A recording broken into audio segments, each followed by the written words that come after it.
Welcome to the Lovefly podcast. It's Paul Tizard, fearofflying coach, and today we're welcoming back Becky Joel now because she's changed name. Becky part 2. Welcome back, Becky.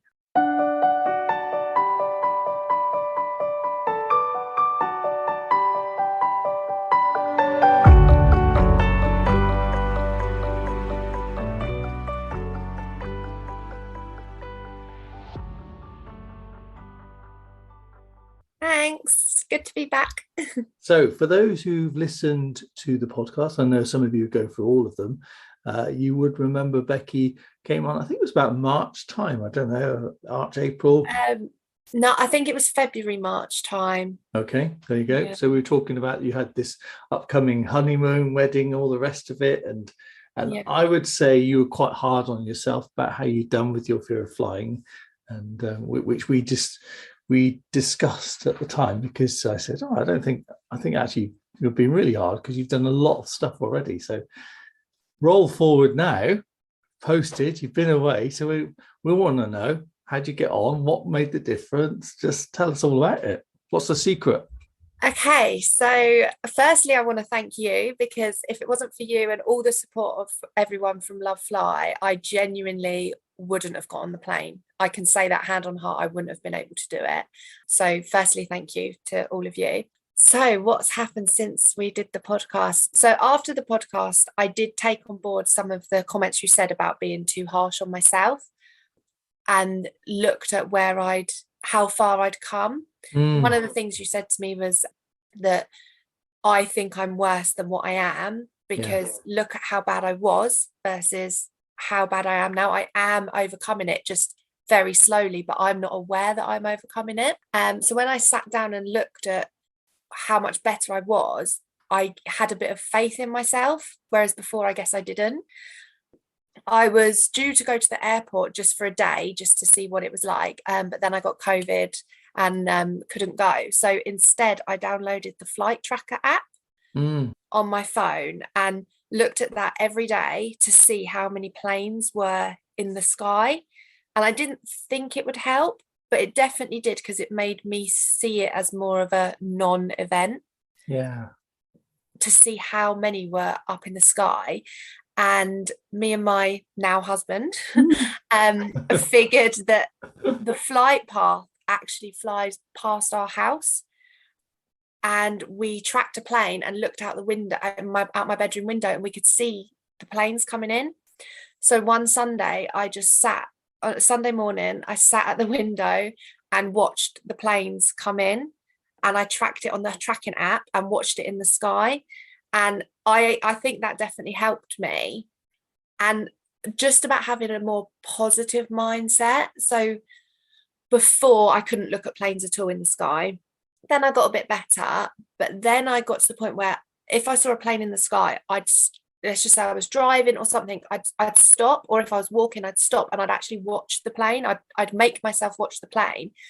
But instead of having negative visions in my head, I'd try and change it into like a positive vision. So I'd think, right, where are they going? Where are they heading? I wonder who's in the plane. Are they on honeymoon? Are they a family going? Like, just trying to make it a more positive memory in my head than before. I'd look at a plane and try and see if I could see flames coming out of the back and waiting for it to fall out the sky. Nice. Yeah. So you've sort of changed to a more, I'd call them more curious, helpful mindset. Yeah.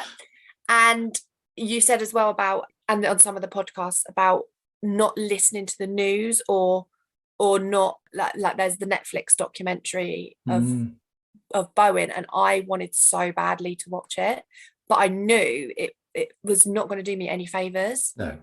So I didn't watch it. And then on the news, there were things coming up about planes, the one in China that came down, and that did set me back a little bit. But then again, I listened to the other podcasts about news is drama. You never hear the positive stories. You never hear plane lands safely.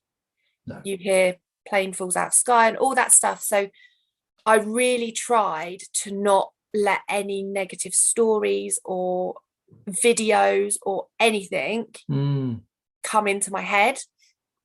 there was a day that it was England had storms and the wind was really bad, and one of my friends was posting in the group chat saying, wow, look at these planes landing, and the wind was horrendous. And she said, oh, Becky, don't watch it.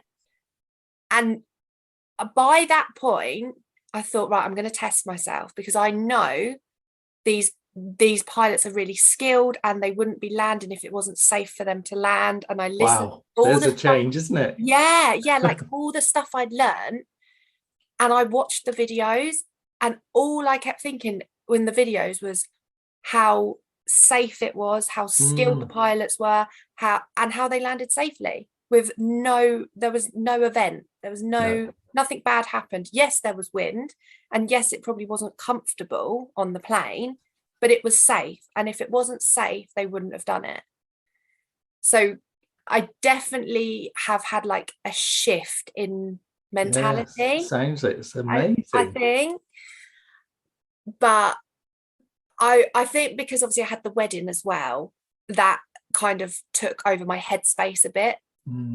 But we got married on the Monday and then we flew on the Thursday. So I did have Tuesday, Wednesday normally that would be my panic days and I'd be a wreck, but I wasn't. I was all packed, I was organised, I'd looked at flight plans. I'd also looked at, because we went to Antigua, so I was looking at what was in Antigua, what we were going to do in Antigua. So I was genuinely like really looking forward to being there, which I think helped as well. Yeah. And the whole time I was almost waiting for the fear to hit me. And it was like I was not looking for it, but I kept saying to my husband, I kept saying to him, I've got used to saying that yet. Yeah, no, not yet. I kept saying to him, why am I not nervous yet? What, like, I don't feel really nervous. And I genuinely think that is because I know it's safe. And from listening to all of your podcasts, there's so many extra checks that I wasn't aware of before. Yeah. And just how much it's a non-event. How many people do this all the time? It's just such a normal thing. I've just built it up in my head that it's not normal. And we got through security absolutely fine. I was still really calm, because normally the second we arrive at the airport, I'm a wreck. You were a wreck. Yeah, I normally have to take diazepam, and now in England they don't give it to you for fear of flying, so I didn't take anything. And that's the first time in over 10 years that I've flown without taking any drugs. Got through security, that was fine. I even managed to eat at the airport, which again wouldn't happen. I'd be too nervous. Yeah. I didn't eat a lot, but I did eat something. Yeah. And it only hit me when I was about to step onto the plane. I started to feel a bit nervous then. And I've never actually told the air hostesses before that I've been nervous. I've almost been too nervous to want to talk to anyone. Yeah. But the second I got on, I said to them, like, I'm really nervous. I've got like this fear of flying. And they were like, don't worry, we'll come and check on you. And instantly seeing them made me feel better, because they were saying, oh, don't worry, it's fine, like, we do this every day, we'll come check on you. And in my head I was like, they're not going to be on this plane if they knew they're not coming back down again to see their families and stuff like that. And it really hit home how normal it was for them. So why am I going to be so nervous? If they were nervous, then I'd be nervous, but they weren't. No. I think it helped that we flew premium economy, so the actual cabin was much small. Like they had curtains, so there wasn't like loads and loads of people. It was just, I don't know how many rows there were, maybe about 20 rows, 15 rows, something like that. So it was just that size of the cabin that I could see, and the seats were more spaced out. It was just a nicer environment than the economy, where it's very claustrophobic.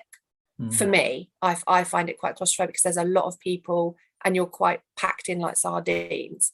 So I definitely felt flying premium was better, because when I sat down, I got myself all sorted and I felt comfortable. And yeah, there were less people around as well, which helped. Normally when I sit down, I'm straight away, I got the sick bag in my hand and I'm shaking, and everything in me is telling me to get up and get off the plane. And I have done that before. So I wasn't like that. I listened to episode 69. I think it's like 1 minute 40 in. It's the like hypnotherapy sort of tape you're talking in it. I think it's that one. Episode. The audio book. Yeah. So I listened to that, and because we were sat in the plane for a bit whilst everyone else was coming on, and I was just listening to that, and the breathing technique I feel like has changed my life. The 4-2-6. Like you breathe in through your nose for 4, you hold for 2, and then you breathe out for 6. That like calmed me down so much. And I must have looked a bit crazy, because I was just sat there with my eyes closed, listening to the tape, doing the breathing, but I was calm. I was amazing, really trying to be in control of my body and just everything. I listened to one of your podcasts as well, where it said about if your body is tense, then you're giving off signals to your brain that is negative signals to your brain. Your brain's preparing for a fight or flight situation. But if your body is calm and your breathing is calm, you're not giving off these scared signals. And it worked. It definitely worked. Then we got to takeoff was normally my worst, because every second we get further away from the ground, the more and more panicky I would get, because there's no going back. Exactly. Yes. And I was fine. I was listening to the tape, doing the breathing. I had my eyes closed, but then I remembered listening to the podcast about the hairs in your ears. If you have your eyes closed, your body doesn't know what's going on, and in your brain you make it worse than what it actually is. Because at one point I felt like we were like right on our side, so I opened my eyes and I actually looked out the window, and I would never normally do that. And I looked out the window, and we were a bit side on, but not as bad as what I'd pictured in my head. Yeah. And then I thought, oh, it's not even bad. Why stressing? And then we leveled out, and I didn't cry. I couldn't believe it. I didn't cry. There was not a single tear. And then the second we got up and they take the seatbelt sign off, you can get Wi-Fi on the plane. And the first thing I did was message you and be like, I did it. I can't believe it. Because for me, that was my nemesis, was the takeoff, the sitting on the plane. How do I not just get off the plane? Because that's what I was worried I was going to do. Yeah, we loved it because you posted in the Facebook group, in the Lovefly Facebook group, and a view on the flight. It was just such a great image. You looked so happy. It was just, it was lovely. I honestly, it was amazing. I was gobsmacked because the flight was 8 hours. And I didn't sleep on the way there, but it was okay because we had films, and I really kept, any time a negative thought came into my head, I quickly turned it into a positive. We had a bit of turbulence, but it wasn't bad because I had a bottle of water and I was looking at the water and saying, okay, it feels bad, but it's not bad. Because I put a bottle of water on my dashboard on my car and drove, and the bottle of water fell off. It was that bumpy in the car, but because you're in the car and you're driving, it doesn't feel that bad. But in the plane, the bottle hardly moved, but it felt worse. It's so bizarre how your brain can play so many tricks on you. Well, it's the absence of information, isn't it? So so by putting the bottle in front of you, you can rationalize it then, because then you can see with your eyes. Like my eyes, I can see this with my eyes, but my body's feeling another thing. Well, that's the thing. it's so conflicting. And especially when the fear takes over you, any rational thoughts, it just goes out the window, and everything seems as bad as what your anxiety is making it seem. Yes. Yeah. But I was quite impressed with myself, to be honest with you. No, you've done amazing. I Amazing. just couldn't believe that I'd done it. And when we were up in the air, the air hostesses, they were so good. We flew with British Airways, and he kept coming up to me and saying, they kept bringing me bottles of wine, which obviously helped. But generally, they kept coming and checking on me, and they'd say to me as well, right, you're going to hear a noise in a minute. That's just signaling us that we're ready to do whatever they need to do. So they'd almost preempt what was going to happen, so then I'd know. I also downloaded the checklist. It was Pete Higgins checklist. Pete Higgins checklist. I downloaded that, and I had that on my phone, and I was going through all the sounds that I was going to hear, and these are good sounds, this is a good noise. And my poor husband probably wants to divorce me already, because I was sitting there saying to him, did you know? Sit there with my facts, but I was saying, how annoying. Yes. I know, literally, I'm probably the most annoying person, but as long as it made it better for me, and it made it better for him, because he didn't have fingernail marks in his hands by the end of the flight, so he was happy. And he actually slept pretty much the whole flight, and normally I wouldn't have let him sleep. I would have had hold of his hand the whole time, and he wouldn't have been allowed to sleep, because I'd need him to sit up and I think, it's exactly, I mean, if you're going to have a fear, you might as well share it. Yeah, well, exactly. It's selfish not to. No, and I'd have to stay awake on the plane the whole time and try and fly the plane myself in my head with fear. But I actually managed to get up and go to the toilet as well on the plane, which was another big. I would never go to the toilet on the plane. I would just sit there and hold it until we landed, because the fear is just crippling. I didn't lock the toilet door because I'm too claustrophobic, but the air hostess held the door for me, and they were just lovely. They didn't make me feel like an idiot. They were very understanding, and they honestly definitely made such a difference. So now going forward, anytime I go on a plane, I would tell them I'm not a great flyer, just because I've never done it before, and I wish I had now. So anyone that's listening that is too scared to tell them, do it, because it really does make a difference. And when we were coming into land, they did come and tell me it might be a little bit of a bumpy landing, but do you want to move seats so you can see us? You can sit directly opposite us, and you can watch us. But my husband was asleep, so I said, no, don't worry, I'll be okay. And I could see them like moving their head to the side and just putting their thumbs up to me, like through the landing procedure. And I just thought, well, they're not worried, so it's okay.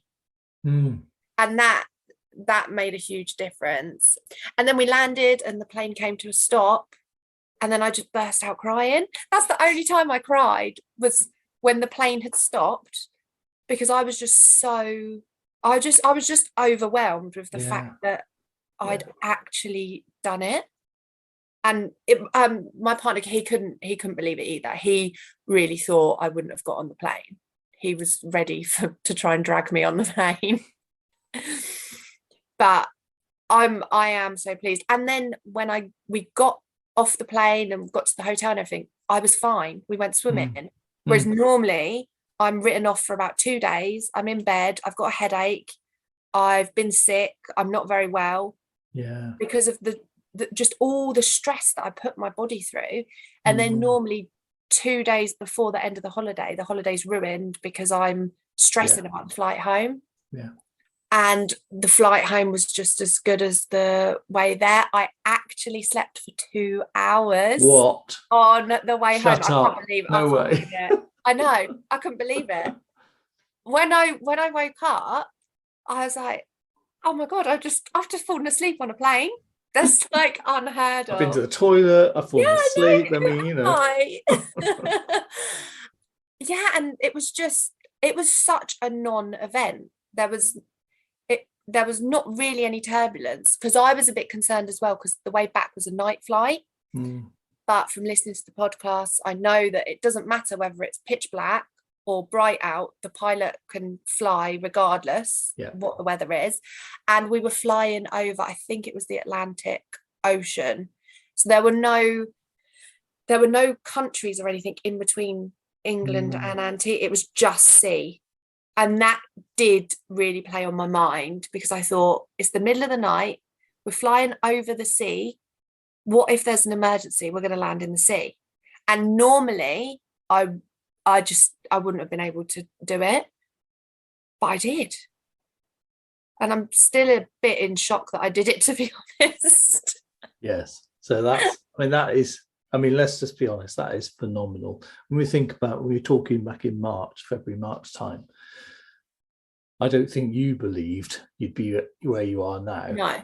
No way. But when I listened to so this is the thing. So anyone's listening to this and thinking, oh, that sounds all great, but you're not as bad as me. So Becky, if you listen to the first podcast that Becky talks about, you'll get a sense of how much work you've done already to get to the point to be what you would describe as terrible.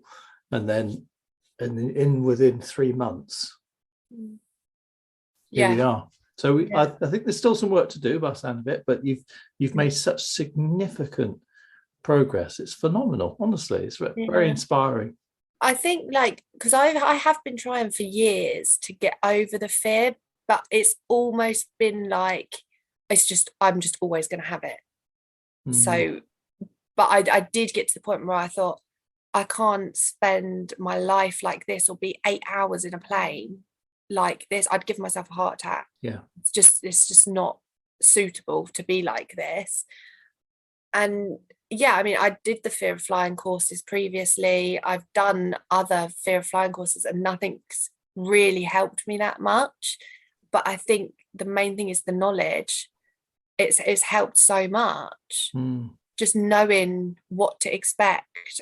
When we were taking off, I was waiting for it to feel like the engine had stopped, and it did. And then, but I know that wasn't the engine stopping. It was just the noise reduction or something that they call it, because of the height that they are over the houses. And it was completely logical to me. And I didn't worry about it because I knew it was coming.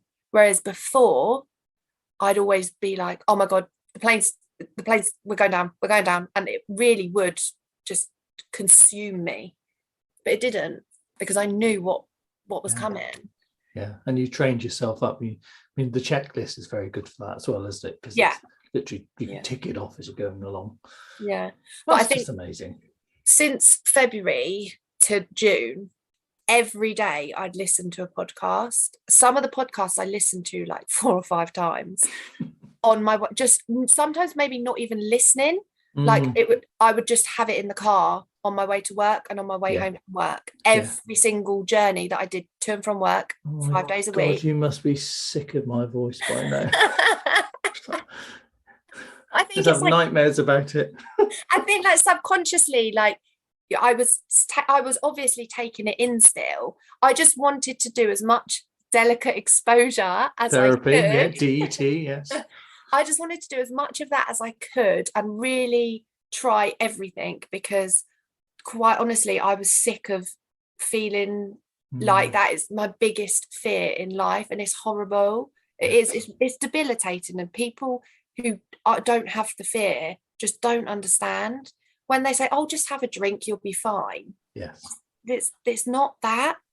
It's everything that comes with it. And you really do have to put yourself through what can only be described as sheer hell for you to get to the holiday. And then most of the time, for me anyway, it was never worth it. No. But this time I can hand on heart say, we had the best time of our life. Antigua is beautiful. And I'm so glad I didn't let the fear win, because I would have missed out. Yeah, exactly. There's lots of great messages in what you said. So a couple of things I'll shine a light on. So the cumulative effect of listening to stuff. So whether it's the podcast or something else, but something that you trust, a trusted source that you then keep repeating. That's what you did. And that was exactly, it compounds. And so that was fantastic. You also had a really big thing to go towards, a really positive thing you wanted to do well, and that's helpful. But you also had the opposite, that you've had this thing hanging around for so long. It's had such an impact upon you, your partner, your life, that was something that, so we got the thing we want to have less of, and something we're moving towards, and then the daily practice that you've been doing, just all of that. And, with the mindset as well, that you were open to the fact that it could be better, but you just were, at the time that we last spoke, you couldn't see that you changed at all. But I'll even say, so the courses you talked about before, they were the right courses, and they probably helped, but they just weren't exactly at the right time. Because I always say to people, if you're going to go on those big courses like the ones I used to run for Virgin, that if it's at the right time, if it's at that sweet spot, it can make all the difference. It can be like a massive catalyst for, okay, so you'll still have some work to do afterwards, but if it comes at the point in the process for you, it was part of the process where it might have helped a little bit, but it wasn't enough to make the difference. So you've done this, you've made the effort. So you're the one that puts the podcast on. You're the one that does that. So you've got to take 99% credit for this. It's hard though, isn't it? Like, to credit yourself with it, because I don't feel like I did anything. I feel like if it wasn't for all you guys, I wouldn't have been able to do it. I mean, when I went on the Fear of Flying course, I actually felt worse after doing it, because I wasn't ready to do that. I was really traumatized by it, and I wasn't ready to do that. But I was so desperate. I was just so desperate to get rid of this fear. But so to anyone listening that's done a Fear of Flying course and it hasn't worked, don't be disheartened, because that happened to me. And I honestly thought, I'm going to get on this plane and I'm going to come off and I'm cured and I'm going everywhere. And I came off more traumatized than I was before I went on it, and more scared than I ever was before. And it just wasn't the right time for me. But I do certainly feel much more positive about traveling in general. Definitely more open to booking another holiday once we've paid the wedding off. But now it won't be so much, I have to fly at this time with this airline. I can't sit here. None of that bothers me as much. I wouldn't say I'm cured, but I would definitely say I am a much more confident / in control of my emotions and myself more, I think. Yeah, I think that you've come a huge way, and I think where you would come from. So I can't recommend enough. If you haven't listened to it, listen to Becky Part 1, and then you'll get a sense of where you were, because made significant progress. I mean, it's phenomenal, isn't it? Absolutely brilliant. It is. I feel like that. I mean, I was a different person. I was Becky MacArthur, and now I'm Becky Joel. But Becky Joel doesn't have fear of flying. Honestly, that is how I feel. I feel like I was one person with this debilitating fear that made me miss out on things, and now I'm another person that doesn't enjoy flying. I wouldn't say I enjoyed the experience, but I did. Anyway. No, but I definitely didn't. I wasn't absolutely beside myself. I didn't forget my husband's name this time. Like, there was, I was very in control of my body and my mind and my thoughts. And I think that's such a big thing in general, and like everyday life as well. What I've taken is the impact of having a positive mindset. Because I always thought I was quite positive before, and I'd always try and look at the best. But since listening to the podcasts, it is true. Like, you really do have to have such a positive mindset. And when anything negative comes in, you need to be able to turn it into a positive, because it does make a difference. Yeah. Like, even just looking at planes in the sky, it has made a difference. Yeah. So I'll say to people who struggle with what you just said, Becky, is that the first point is to catch yourself doing it. So it's just to notice, even if you can't do anything with it, just to notice, or even just count them. There's how many thoughts of doom have I had today? Like just to notice it, because the automatic thoughts are called that for a reason. They're automatic. That's our brain naturally is looking for disaster all the time to keep us alive. It's a keep us alive machine. And so when we see aircraft and we've decided that's a threat, sometimes it takes pretty hard to do what you've just done. So first step can be just to say, oh, there's one, there's another one, there's another doom thought. It's just even noticing is massive. So you're further on than that. This is amazing. So I think I'm interested to see what you'll do next in terms of maintaining this current thing. What's your plan? I'm definitely going to still, if ever I see a plane in the sky, I'm going to make a conscious effort to watch it for a bit. Definitely, I've still got the flight tracker on my phone. I will still look at that. I still listen to all the podcasts every time one comes up. Avoid any negative documentaries or things that my brain just doesn't need to know. Yeah. Continuing looking at holidays until I can actually afford to book a holiday again. But definitely fill my brain with what I could achieve if I get on the plane. We definitely want to visit another Caribbean island, so I know that will be another long haul flight, but I'm okay with it. I know that it's safe. Definitely try and fly premium economy if we can afford it, and just try and keep in a positive mindset and not go back to how I was before. Yeah. I definitely don't want to be like, right, cured now, that's it, don't need to do anything. I certainly know I need to carry on working on it. And in everyday life as well, I am claustrophobic.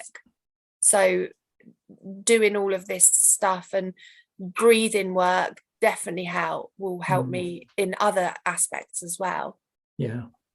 I mean, you've been doing the work, so that's the thing. And for those who've kind of a bit suspicious of the breathing, you've got to keep doing it, because it's like practicing anything. I always say, you go to the gym once and go, where's the six pack? We wouldn't do that. You sort of, you've got to put the time in. It's the same with breathing work, thought work.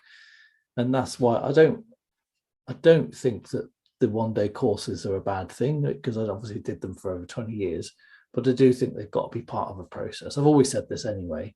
Yeah. And so I think doing things like you're doing, the podcast, that's why when I started the 30-day program, it was exactly for that, just to say, give yourself a bit of time, because what most nervous flyers do, and apologies if anyone's offended with this, but you'll have a flight coming up on the Monday and then you go, oh crap, and then reach out for help. And it's not that it's too late by then, because you can do certain things to help yourself, like the checklist and stuff, but it's one of those things that needs a bit of time, isn't it, for it to bed in, like you've proved.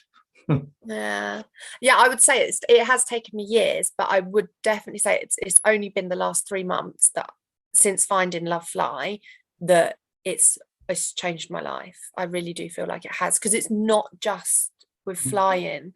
Like the breathing has helped me. I can tell you now, the morning of my wedding, I've never been so nervous, and I was doing your breathing techniques and it was helping. So I think it just helps in like everyday life. And I do feel more like, if I can do that, if I can get on the plane and I can face my fear and I can do it, I can do anything. Oh my God, Becky, that is a point to end the podcast. That'll be it. But I'm probably going to drag it on a bit more. So let's just see if we can squeeze any more advice. So you've obviously got a plan going forward. Anything else that you think all right, someone's listening to you going, what a load of rubbish, I'll never be like you. Yeah, I just think, I know everyone thinks they have the worst fear and they're never going to overcome it. I genuinely believe that I would be this scared forever.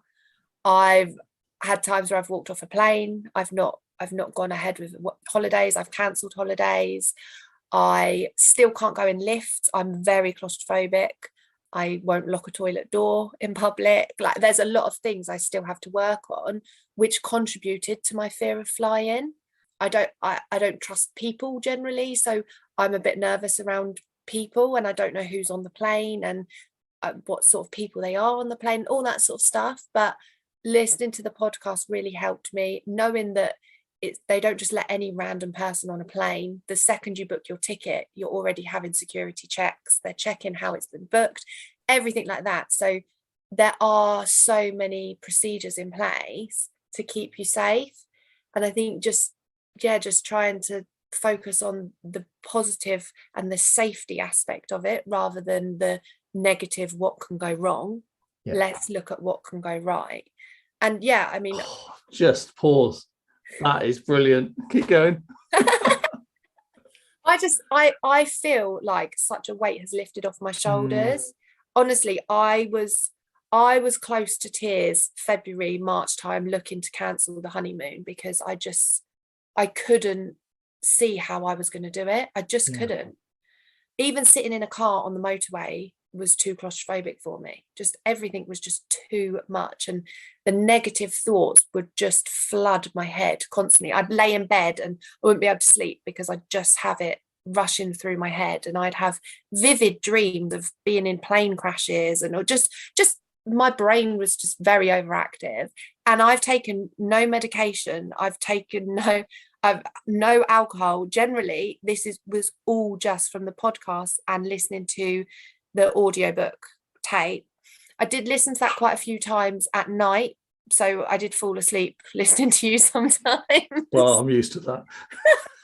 but I think that helped as well. Like a couple of evenings, if I was feeling a bit anxious or I was doubting myself, I'd just listen to the audiobook, and it helped, I guess, because I got on the plane.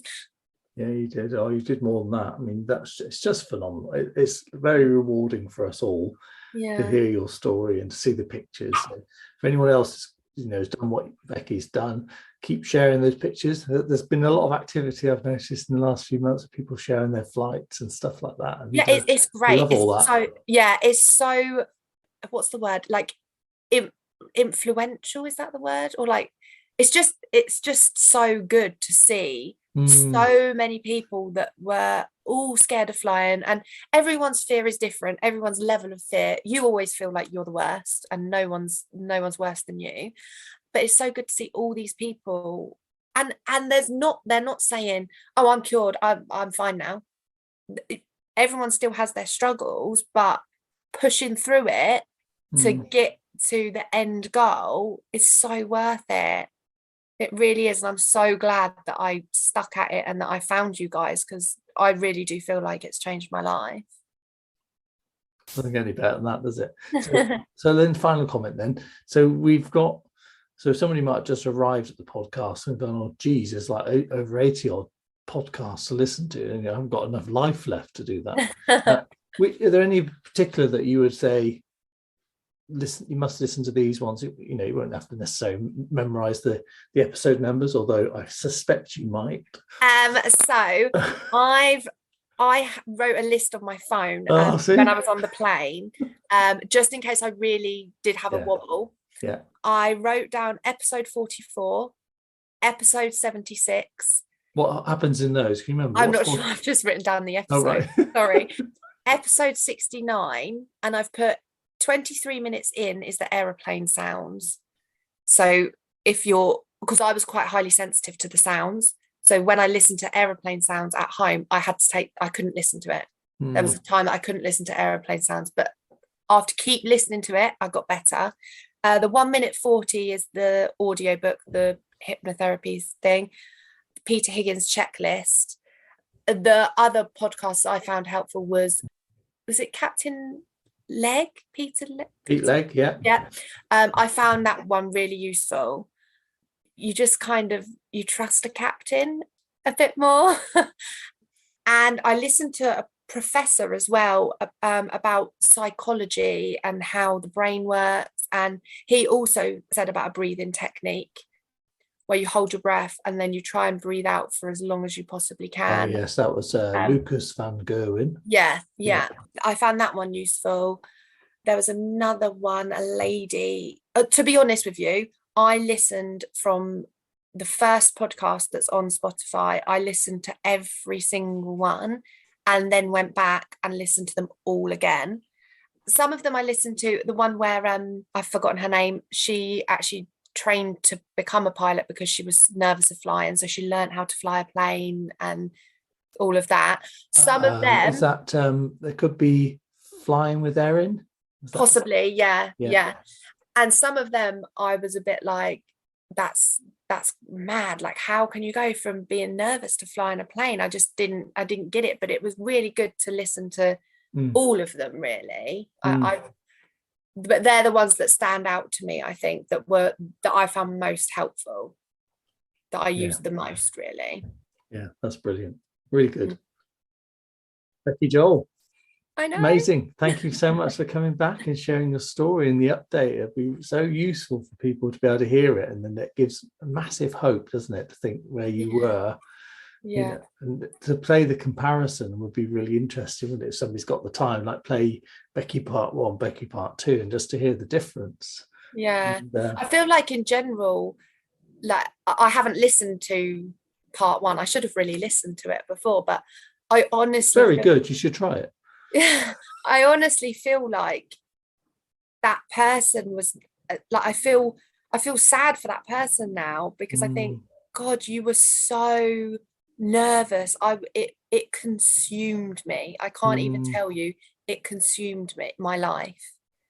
To now I feel so almost free in a way. Like, it's such a big weight that's been lifted. I know I don't fly much at all, but it really has changed my life. We're talking about family holidays next year, and I'm not nervous now. I'm looking at holidays. That never, ever happened before. I would never look at a holiday, because in my head, I've got to get through the flight. So what's the point? I don't want to know.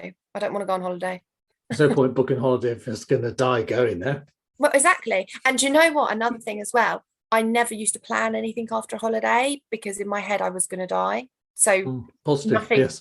And there was nothing past that. I couldn't see past the holiday, because I wouldn't survive the flight. That's how I genuinely felt. And after the honeymoon, like, I had other things booked and had other things to look forward to, and that was weird for me as well, because I'd never done that before. This is just like a whole list of amazing things, like sleeping on the plane, going to the toilet on the plane, having things in your planner after you land. I mean, it's just stuff of dreams. I know, and I know, like, some of my friends, like, you're crazy. You're just so dramatic. Don't be so dramatic. But honestly, I mean, and I know a lot of listeners will understand as well. It's not dramatic. It genuinely is consuming. It is the worst feeling ever, having that fear. Let's look at it logically, right? So you've decided, like the brain does this thing is dangerous. Everything from then onwards is logical, isn't it? So it's not being dramatic. You've just decided that this is something that's going to kill me. And no matter how many times at that point people check statistics or say have a drink or it'll be all right, look at me, I'm not nervous, and all that other crap that people come out with, well-meaning but not helpful. It doesn't matter. Your brain has decided this is a threat, and the brain does that. The brain's really good at that, isn't it? Like keeping us safe from threat. So it's completely logical. It might not look it to someone looking on, but there is actually real logic to it. So once you are able to challenge that basic idea at the beginning, what am I saying to myself? What do I believe to be true? Because if people say, look, I know it's safe, but I'm just still crapping myself over it. So it's like, well, yes, at one level, you're safe. But the way you said it earlier on, you said, I know it's safe. There was real certainty in the way. And it's a difference, isn't it? Oh, definitely. I'm not sure if I said it in the other podcast. I knew it was safe, but I didn't believe it.